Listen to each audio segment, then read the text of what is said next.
The humidity on court 4 hung heavy, a physical weight pressing down on the distinct, sharp pop of the plastic ball. The score was tied, 11-10, the tension thick enough to taste. I stood at the non-volley zone, paddle raised, my entire body coiled for the next serve. That's when I felt the shift. Not a change in the wind, but a sudden, overwhelming proximity. Arya stepped into my peripheral vision, sliding into my space during the dead ball. Her shoulder brushed mine. Not a collision, but a deliberate, lingering friction that sent a jolt straight through my focus. The contact was electric, terrifyingly distracting. I stiffened, glancing sharply at her.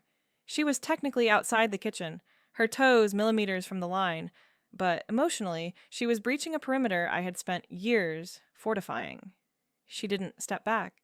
Instead, she leaned in, the heat radiating off her skin mixing with the scent of citrus and expensive sweat. "Relax," she whispered, her voice a low hum under the noise of the crowd. "Just checking my footwork." It was a lie. We both knew it. And as I looked at the amusement dancing in her dark eyes, I realized this partnership wasn't just going to test my skills. It was going to demolish my control. To understand why I didn't just walk off the court right then, you have to understand the stakes. The national qualifier wasn't just another tournament on the circuit, it was the gateway. The Tier 1 sponsorship with Vantage, the kind of deal that pays for travel, physio, and a life that doesn't involve coaching 40 hours a week, was contingent on a podium finish. I had the points. I had the discipline. And until 3 weeks ago, I had the partner. Then, a torn ACL turned my carefully calculated season into a scramble for survival. The void on the court was deafening. In doubles, your partner is your anchor. Without one, you are adrift. I tried out subs, local pros, even a retired champion, but the chemistry was non-existent. I play a game of geometry and pressure. I need someone who understands the grid, who moves like a metronome. Everyone I tried played like they were guessing. The deadline for the qualifier roster was looming like a storm front, and I was staring down the barrel of a forfeited season. My agent was panicked, my sponsors were silent, and I was spending my nights staring at game tape, trying to find a solution that didn't exist. Then Arya arrived. She was a transfer from the West Coast, trailing rumors like smoke. They said she was aggressive, unorthodox, a player who lived at the net and died by the sword. I watched her from the balcony of the club lounge before we ever spoke. She moved with a fluid, chaotic grace that infuriated me. She didn't respect the lines. She played over them. She poached shots that weren't hers. She hit angles that shouldn't have been possible, and she laughed, loudly, when she missed. She was everything I wasn't. She was instinct. I was precision. Our first official meeting happened in the players' lounge, a space usually reserved for quiet analysis and recovery. I was there with my iPad, breaking down serve percentages from the last major, trying to find order in the mess of my season. Arya walked in, gym bag slung over one shoulder, looking like she'd just rolled out of bed, despite it being 2 p.m. She didn't sit. She sprawled across the leather armchair opposite me, scrolling on her phone, completely unbothered by the silence I was trying to maintain. Coach Miller walked in a moment later, looking tired. He didn't waste time with pleasantries. He dropped a file on the table between us. "You need a partner," he said to me, then nodded at Arya. "And you need a ranking boost to get into the main draw." I looked at her. She finally looked up from her phone, a slow, lazy smile spreading across her face. It wasn't friendly. It was challenging. "I play a system," I told the coach, keeping my voice steady, ignoring her gaze. "She plays whatever that is. We're incompatible." "That's called winning, babe," Arya interrupted, her voice raspy, amused. "You play safe. I play to end it." "We don't have time for a philosophy debate," Miller cut in, his tone final. "The roster locks in 5 days. You play together, or neither of you plays." The silence that followed was heavy. I looked at the sponsorship contract on my tablet, then at Arya, who was watching me with an intensity that unsettled me. She knew I was cornered. I took a breath, the decision tasting like ash. "Fine," I said, cold and professional. "A trial week, but we do it my way. Practice starts at 6 a.m. Sharp, we stick to the drills, and we keep it strictly about the game.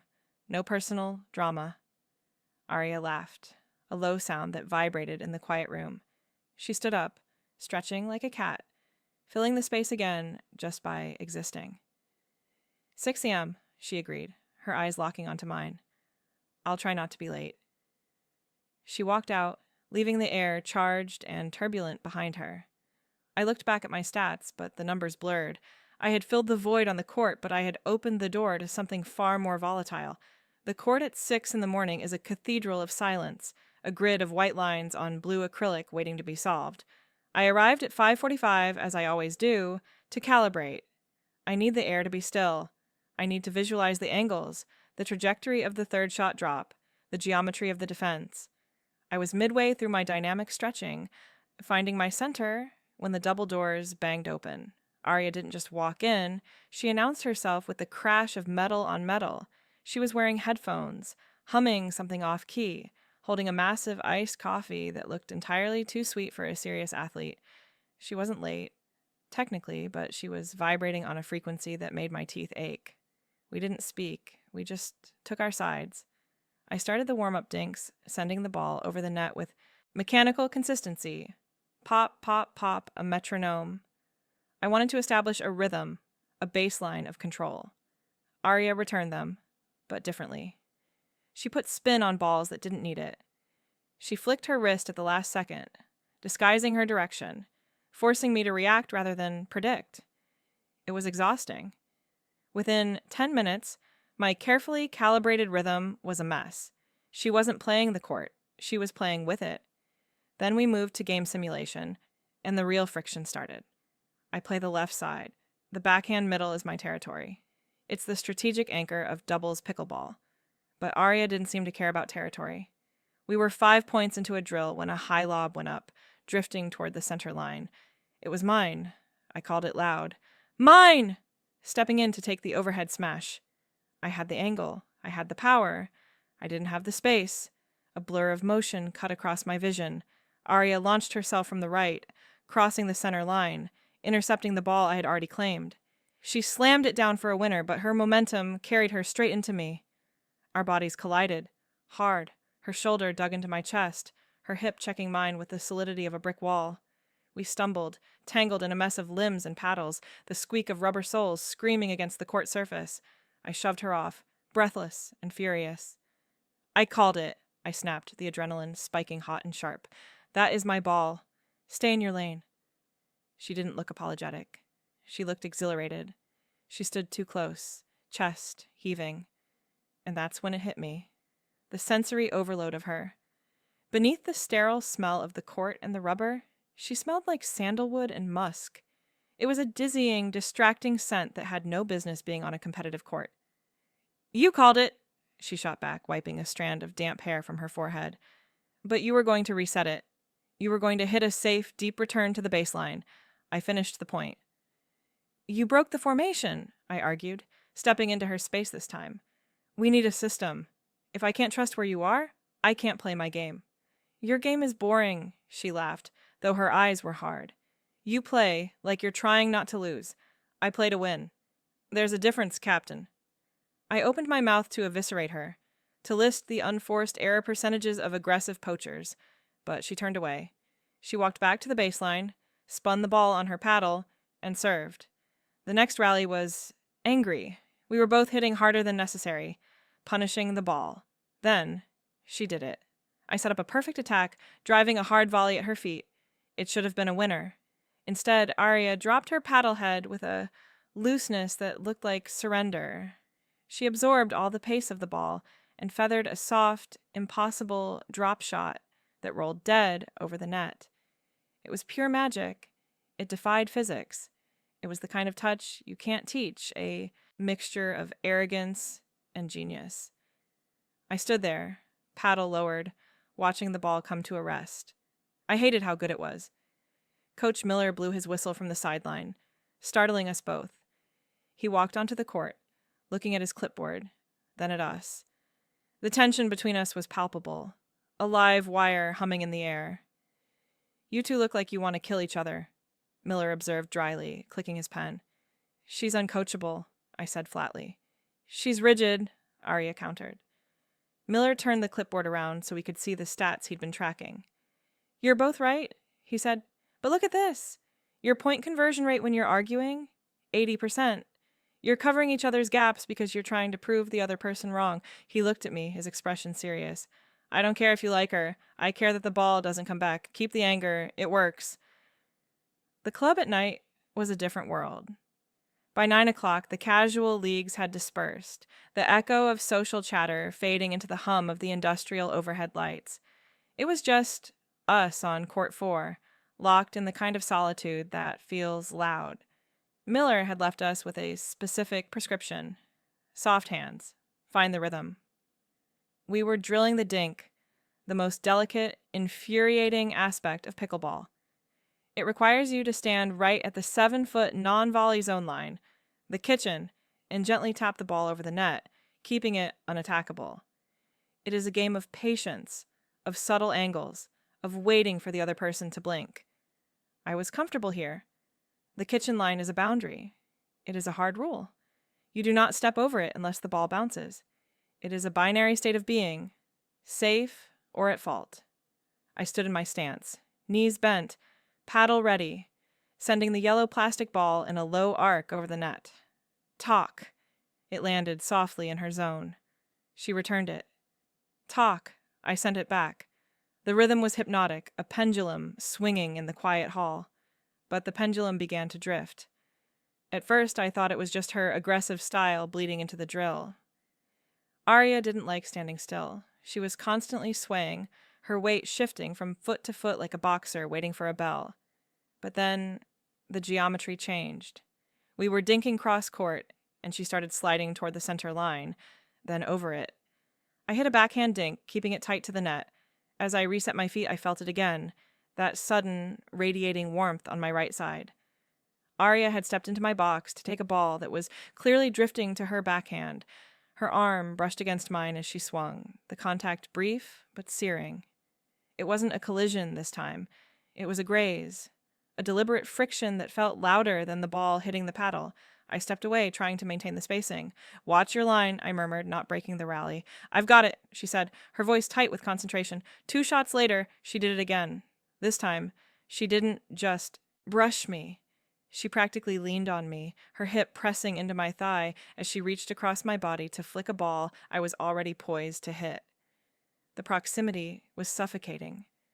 My proprioception, my sense of where I was in space, went haywire. I could feel the heat coming off her skin, a tangible wave in the cool, air-conditioned air. I could hear the sharp intake of her breath. I caught the ball with my left hand, killing the rally. The silence that rushed back in was heavy. "What are you doing?" I asked, my voice echoing slightly in the empty hall. I pointed to the center line. "You are 3 feet into my court. You're crowding the box." Arya stood up from her crouch, spinning her paddle lazily in her hand. She looked unbothered. She glanced down at her feet, then back up at me, a ghost of a smile playing on her lips. "Coach said to cover the middle," she said, innocent and entirely unconvincing. "Your footwork involves standing on top of me?" I challenged. "If that's where the ball is," she countered, stepping closer instead of backing away. "Why? Does it make you nervous?" "It makes us inefficient," I lied. My pulse spiked, a rhythm that had nothing to do with cardio. "If you're here, the line is open. A smart team will pass us down the line every time." "Then let them try," she whispered. She dropped into her stance again, signaling the drill was back on. I gritted my teeth and resumed, but my focus was fractured. The grid I saw in my head was gone, replaced by a hyper-awareness of her body. Every time she moved, I flinched. I was anticipating the touch now, waiting for it. The precision I prided myself on dissolved. I sent a dink too high, a meatball, and she smashed it. Not at me, but away, ending the point. Then I hit one into the net, then another. I was unraveling the simple mechanics of the game. Motions I had repeated 10,000 times felt foreign. I was too aware of the stray curl of dark hair sticking to her temple, the way her deltoids flexed when she reached for a shot, the absolute, maddening confidence of her presence in my space. I missed an easy forehand, the ball clattering against the rim of the net and rolling back to my feet. I stared at it, furious at myself, furious at her. "Drill's over," I said abruptly, scooping the ball up. We stood there at the net for a long moment. The air between us was charged, thick with the humidity of the evening and the unspoken weight of what was actually happening. She wasn't just testing my range. She was testing my resolve. And we both knew I was failing. We walked to the locker rooms in silence. It wasn't the comfortable silence of teammates who have put in the work. It was the tense, vibrating silence of two people trying desperately not to acknowledge that the game had changed. The sound of our footsteps on the rubber floor seemed to sync up, a rhythmic reminder that no matter how hard I tried to keep my distance, she was already matching my pace. We needed a demilitarized zone. The court had become too volatile, a space where every squeak of a sneaker felt like a prelude to an argument or an accident. So, we chose a coffee shop 3 blocks from the club, a place with exposed brick, aggressive espresso, and enough ambient noise to drown out the awkwardness of two people who didn't know if they were partners or enemies. I brought my laptop. Arya brought her chaotic energy, though she attempted to dampen it by actually sitting in a chair rather than draping herself over the furniture. I opened the file labeled Vantage Sponsorship Requirements. It was a PDF that dictated my entire future, but to Arya, it was probably just legal jargon. I needed her to understand. I turned the screen toward her. The blue light washed over her face, highlighting the sharp line of her jaw and the dark, attentive pull of her eyes. "We need to talk about the semifinals," I started, keeping my voice low. "The scouts are looking for consistency. They don't care about the flashy poaching if our unforced error count is high. We have to tighten the grid." Arya stirred her black coffee, the spoon clinking rhythmically against the ceramic. "You're obsessed with the system," she murmured. "It's just a game. We win, we get the trophy, we go home." "It's not just a game," I snapped, the frustration bubbling over before I could check it. I took a breath, deciding to strip away the professional veneer. "Look, I've been coaching 40 hours a week for 3 years. I spend my days feeding balls to retirees who just want to socialize. My knees ache before I even start my own training. This sponsorship, the Vantage deal, it's a salary. It's travel expenses. It's the difference between me retiring at 30 because my body gave out, or actually seeing how good I can be." I stopped, feeling exposed. I rarely talked about the financial precipice of professional pickleball. It wasn't glamorous. It was a grind. Arya stopped stirring. The playful smirk that usually danced on her lips vanished, replaced by a stillness I hadn't seen before. She looked at the contract on the screen, then up at me. The shift was palpable. She wasn't looking at a rigid, annoying captain anymore. She was looking at someone fighting for their life. "I didn't know," she said quietly. Her voice lost its rasping edge, dropping into a register that felt dangerously intimate. "I thought you just liked bossing people around." "I like control," I admitted, "because the alternative is losing everything." She leaned forward, resting her elbows on the small, wobbly table. The distance between us closed, but this time, it didn't feel like an invasion. It felt like an alignment. "That's why I mess with you," she said, the confession hanging in the air like smoke. I blinked. "What?" "The kitchen line," she explained, her eyes locking onto mine, unflinching. "The crowding, the footwork. I do it because you play so tight, so safe. You're terrified of making a mistake. When I step into your space, you get angry. You stop thinking about the contract and the scouts and the stats. You just react. You play on instinct because you're too busy trying to keep me away." I stared at her, the realization washing over me, cold and sharp. She wasn't clumsy. She wasn't undisciplined. She was manipulating my adrenaline. She was hacking my focus to force me out of my head and into my body. "You're a nightmare," I whispered, but there was no heat in it. "I'm a catalyst," she corrected, a ghost of that smirk returning. "You need chaos. I need order. That's the deal." She reached across the table. I thought she was going to point at the screen, but her hand landed on mine. Her palm was warm, calloused from the paddle grip, solid and grounding. It wasn't a brush or a graze this time. It was a hold. She squeezed my fingers, just once. A silent pact sealed in the middle of a crowded cafe. "Trust me," she said, her thumb brushing the back of my hand. "Let me be the chaos. You just hit the ball." I didn't pull away. I should have. I should have cited professional boundaries or the need to review the third set strategy. But the warmth of her hand was seeping into my skin, quieting the panic that had been humming in my chest for weeks. In that moment, the strategy shifted. We weren't just trying to qualify anymore. We were building something else, something that terrified me far more than losing a sponsorship. The chemistry we had been fighting on the court had bled into the real world, and for the first time, I didn't want to check the stats. I just wanted to see what happened next. The atmosphere of a national qualifier is not designed for comfort. It is a cavernous, echoing warehouse of noise, a sensory assault where 40 courts are active simultaneously. The air is thick with the smell of rubber, sweat, and the distinct, sharp ozone of anxiety. It is a place where careers are made or quietly dismantled in best-of-3 brackets. Usually, this environment fractures my focus. I spend half my energy blocking out the shouts of "out" and the relentless pop, pop, pop of plastic balls ricocheting off graphite. But today, the chaos didn't touch me. We moved through the early rounds with a terrifying, silent efficiency. The friction that had made our practices a war zone suddenly transformed into momentum. We were a machine. I held the kitchen line like a fortress, resetting every aggressive speed up our opponents threw at us, turning fire into ice. And Aria was the storm. She roamed the court with a predatory freedom that I finally stopped trying to leash. When I reset the ball, she poached. When I created an angle, she finished it. We weren't just winning, we were dismantling teams who had played together for years. We didn't speak between points. We didn't need to. A tap of the paddle, a shared look, and we knew the next move. It was the most fluid pickleball I had ever played, less like a sport and more like a conversation. Then came the semifinals.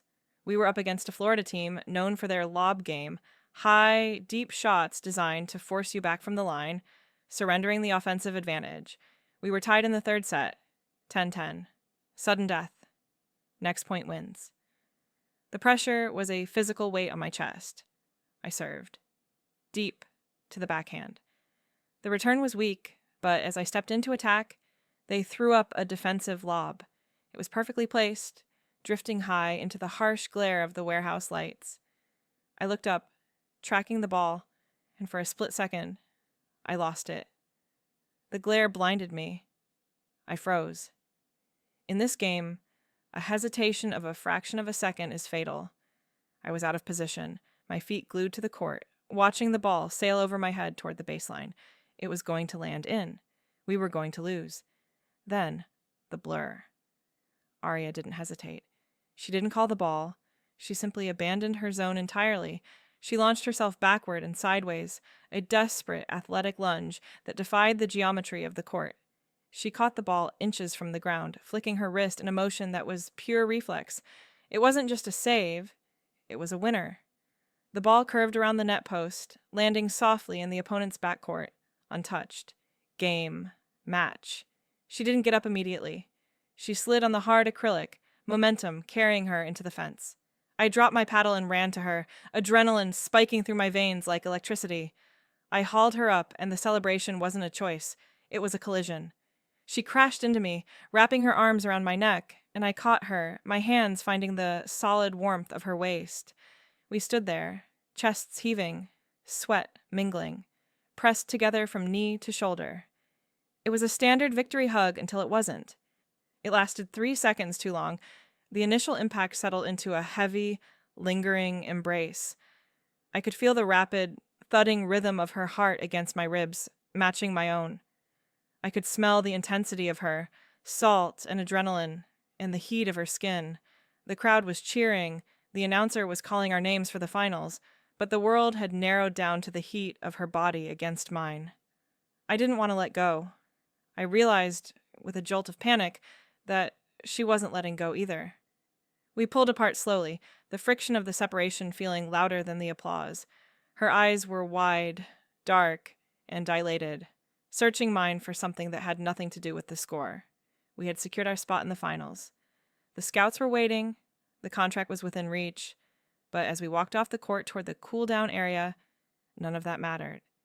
The adrenaline crash left us both raw and exposed in the quiet of the recovery tent. Arya sat on a metal table, wincing slightly as she rotated her arm. The dive had taken a toll. A nasty, abraded friction burn streaked across her right elbow, angry and red against her skin. I grabbed the II first aid kit, ignoring the medic who started to walk over.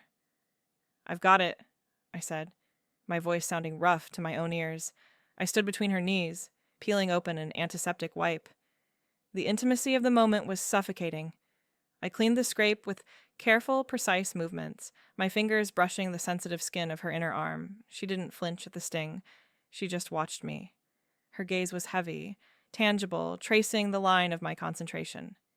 "You hesitated," she whispered. It wasn't an accusation. It was a statement of fact, delivered with a softness that unnerved me. "I lost it in the lights," I lied, keeping my eyes on her elbow. "You lost it in your head," she corrected gently.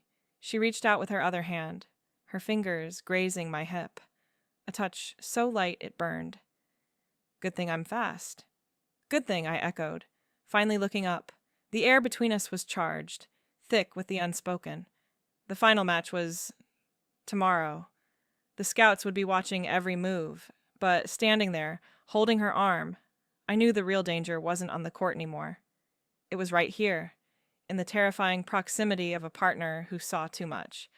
The hotel suite was a clerical error, a logistics oversight by the tournament director that condensed 2 single rooms into one shared space. It was spacious, theoretically, a generic high-end box of beige carpet and abstract art, but with Arya inside it, the walls felt like they were slowly inching inward. The air conditioning hummed a low, monotonous note that should have been soothing, but at 2 a.m, it sounded like a countdown.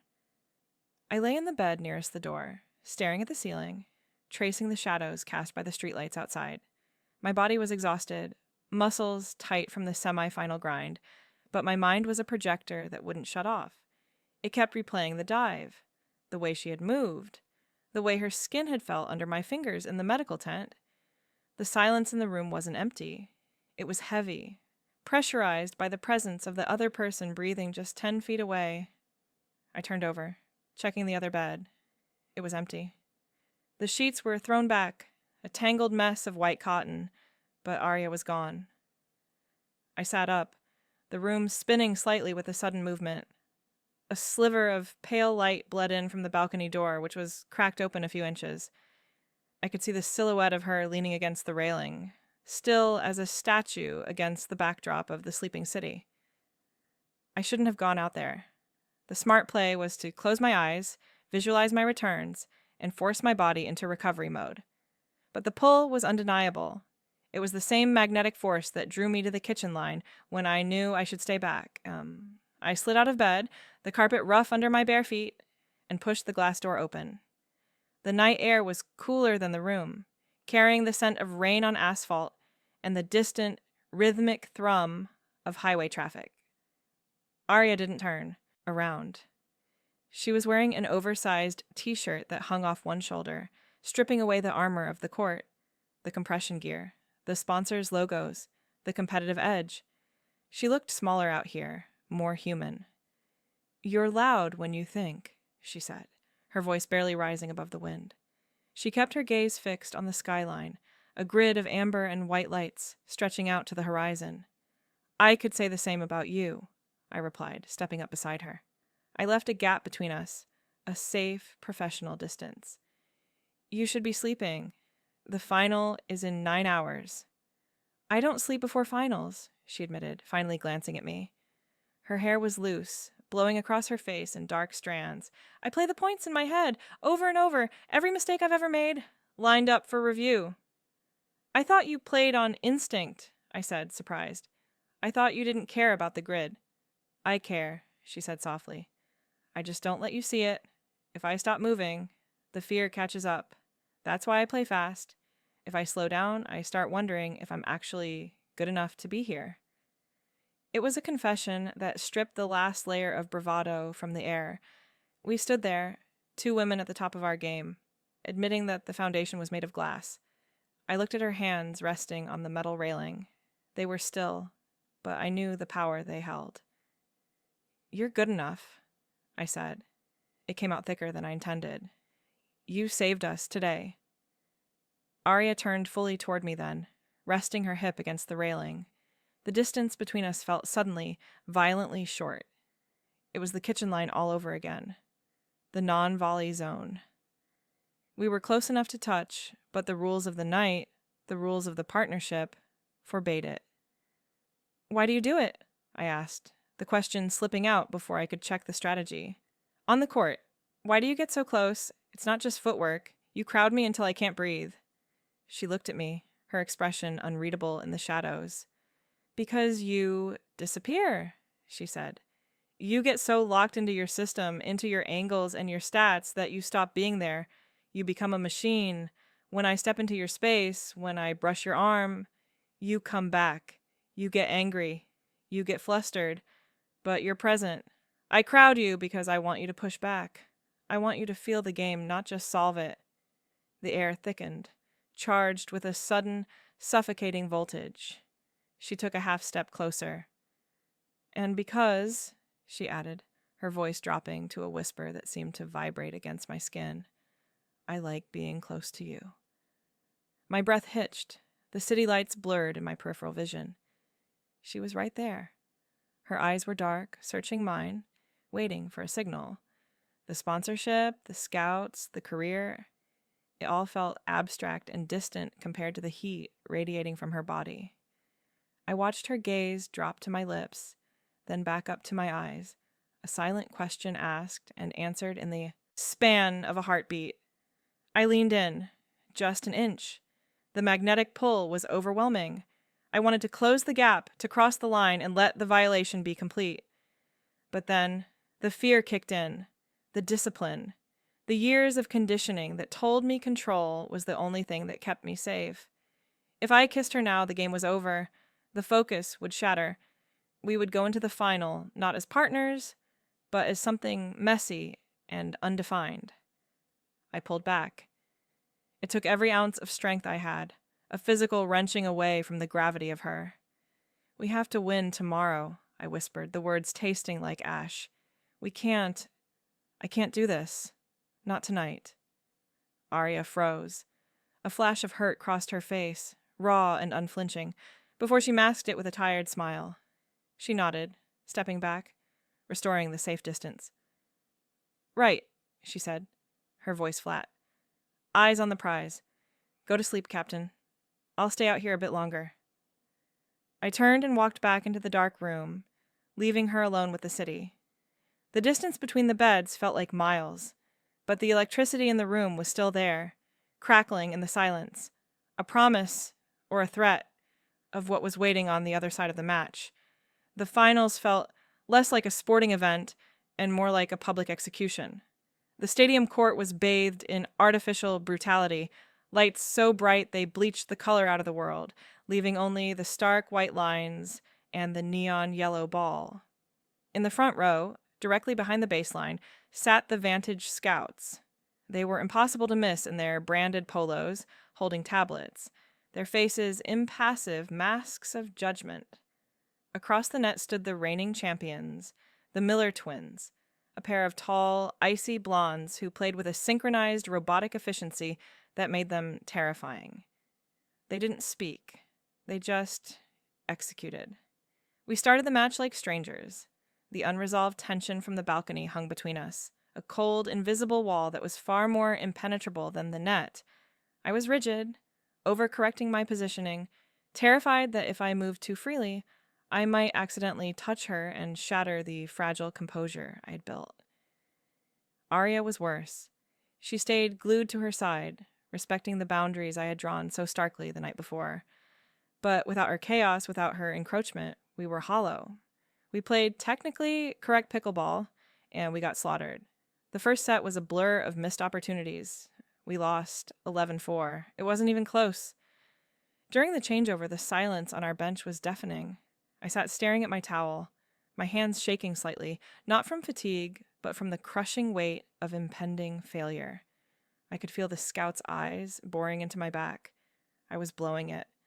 My focus was failing. Suddenly, a hand clamped onto my shoulder, hard. Arya spun me around, forcing me to look at her. She wasn't looking at the court, she was looking at me, her eyes blazing with a fierce, terrified intensity. "Stop it!" she hissed, leaning in close, ignoring the cameras, ignoring the crowd. "Stop thinking. You're calculating the odds of every shot before you hit it. You're playing like you're already writing the apology email to the sponsors." "I'm trying to stick to the plan," I argued, my voice tight.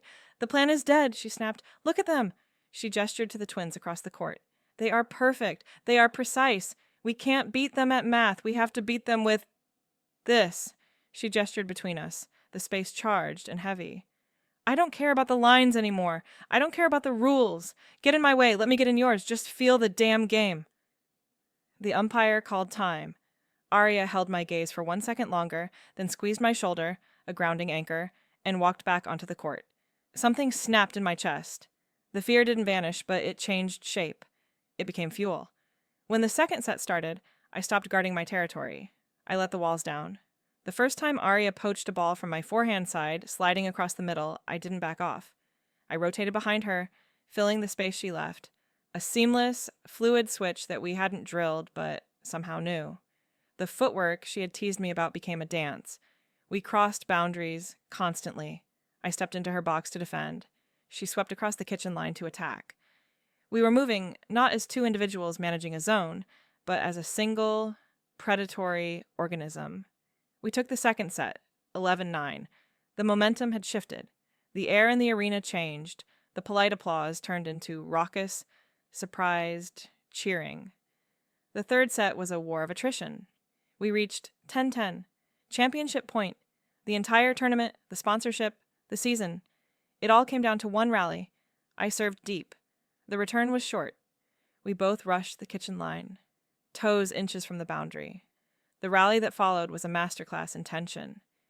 Dink, dink, dink. The ball barely cleared the net. A soft, hypnotic exchange of patience. My legs burned. My lungs screamed. Then, one of the twins sped the ball up. A hard drive aimed right at my chest. Instinct took over. I didn't block it. I ducked. Arya was already there behind me. She didn't just return it. She counterattacked with a violent cross-court flick that sent the ball screaming past the opposing net player. It clipped the baseline, in by a fraction of an inch. The whistle blew. The roar of the crowd was instantaneous, a physical wave of sound, but I didn't hear it.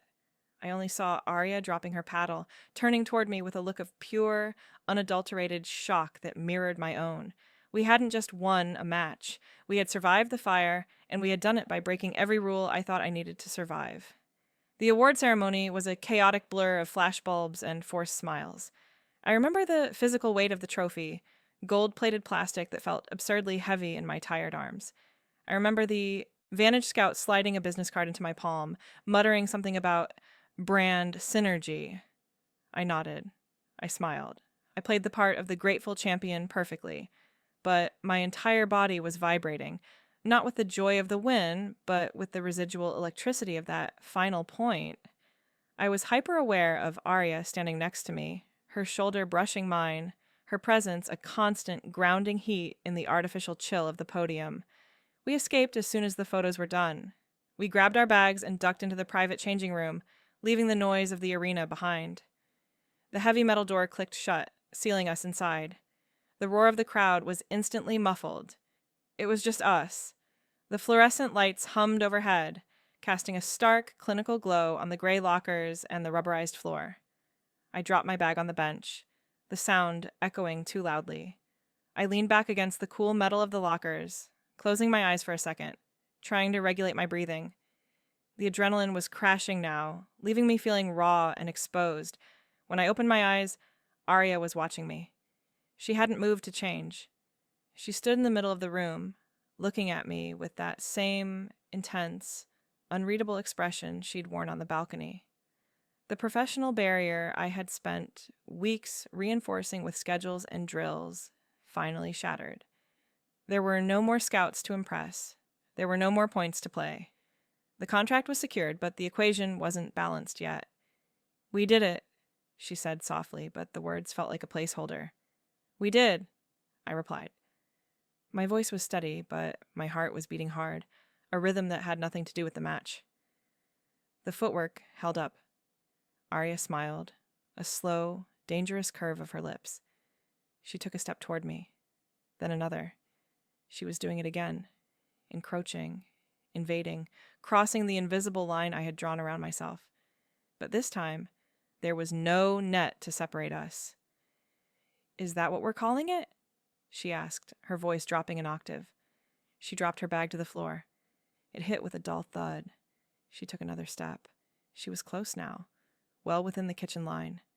I could smell the sweat on her skin and the sharp tang of adrenaline. "You're crowding the box," I whispered. I should have moved. I should have stepped to the side, maintained the spacing. But my feet were rooted to the floor. "I know," she murmured. She stepped right into my personal space, placing a hand on the locker beside my head, effectively boxing me in. She wasn't touching me, not yet, but the heat radiating from her body was overwhelming. "I'm done with the drills, Captain. I'm done pretending I'm just trying to cover the middle." I looked up at her, my breath catching. Her eyes were dark, dilated, stripping away the last of my defenses. "So the footwork, it was all a lie?" "It wasn't a lie," she said, leaning in until her face was inches from mine. "I just needed to be close to you. I needed to know if you were just a machine or if there was a person in there who wanted this as much as I did." The air between us was so thick, it felt like water. The realization washed over me, cool and clarifying. All the frustration, the arguments about spacing, the tension during the drills. It hadn't been about pickleball. It had been foreplay. It had been a courtship of friction and resistance. "I'm not a machine," I breathed. "Prove it," she challenged, her gaze dropping to my lips. I looked at her, sweaty, exhausted, messy, and absolutely terrifying. The rules of the game didn't apply here. There was no fault for contact. There was no penalty for holding on.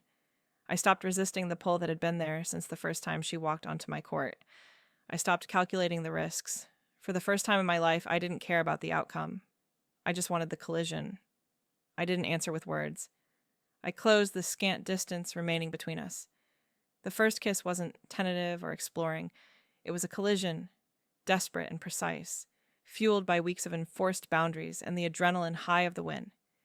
It tasted of Gatorade and exhaustion, a mix of salt and sharp sweetness that was overwhelming. Her hands found my waist, solid and warm, pulling me in until there was absolutely no space left between us. My hands tangled in her damp hair, grounding myself in the tangible reality of her. The restraint I had held onto for so long snapped like a tensioned wire, and the relief was dizzying. It felt exactly like that final point of the match. The release of unbearable tension, the sudden, sharp clarity of a victory you weren't sure you'd survive. We stumbled back, the backs of our knees hitting the wooden bench, and sank down without breaking contact. The physical intimacy finally matched the emotional synchronization we had found on the court. Sitting there, thigh to thigh in the quiet, fluorescent-lit locker room, the silence didn't feel heavy anymore. It felt full. I rested my forehead against hers, catching my breath, the air around us settling into a new kind of stillness. The rush of the tournament was fading, replaced by a steady, humming warmth that felt permanent. "The sponsorship," I murmured eventually, my voice sounding wrecked to my own ears. "We got it." "Yeah," Arya whispered, her thumb tracing the line of my jaw with a gentleness that belied the power of her game. "Tier 1, travel budget, the works. You can quit the coaching gig." "It doesn't feel like the biggest win of the day," I admitted, opening my eyes to look at her. She laughed, a low vibration against my chest. "No, it really doesn't." We sat there for a long time, letting the reality settle in. The career goal, the thing I had built my entire life around, the metric I used to value my worth, was achieved. But looking at Arya, seeing the way her dark eyes softened when she looked at me, I realized the puzzle I'd been trying to solve was too small. The game was just the framework. This connection was the actual picture. We were partners now, in every sense. That complicated everything. It meant navigating the circuit together, dealing with the pressure, the travel, the inevitable losses, and the scrutiny. But for the first time, the variables didn't scare me. I didn't need to control the outcome if I trusted the person standing next to me. You know, Arya said, pulling back slightly to look at me, a mischievous, familiar glint returning to her eyes. Now that we're official, your footwork really does need work. You were a little slow covering the line in the second set. I had to cover for you. I laughed, a genuine, unburdened sound that surprised me. The tension that usually lived in my shoulders was gone. Shut up, I said, shoving her shoulder playfully. My footwork is impeccable. You just like the view. Maybe, she grinned, lacing her fingers through mine, her grip firm and assured. We'll work on it. I'm a great teacher. We gathered our things, the heavy bag on my shoulder feeling lighter than it had all season. We walked out of the club together, hand in hand, pushing through the double doors into the cool night air. We walked past the empty courts and the silent nets, the scene of our war and our truce. The lights were powering down, casting long shadows across the acrylic, but I didn't need to see the lines anymore. I knew exactly where I was going. A week later, we were back on Court 4. The morning sun cut across the blue acrylic, bright and unforgiving. We were drilling dinks, the rhythm steady and hypnotic. Pop, pop. Then Arya stepped into my zone. She crowded the kitchen line, her shoulder pressing firmly into mine, invading the space I used to guard so jealously. I didn't flinch. I didn't check the spacing or correct her angle. I just leaned into the contact, letting her steady me, finding my balance against her weight. The rules of the game were rigid, but we had learned that the rules of the heart were fluid. If you enjoyed this match of precision and passion, subscribe for more stories from the court. The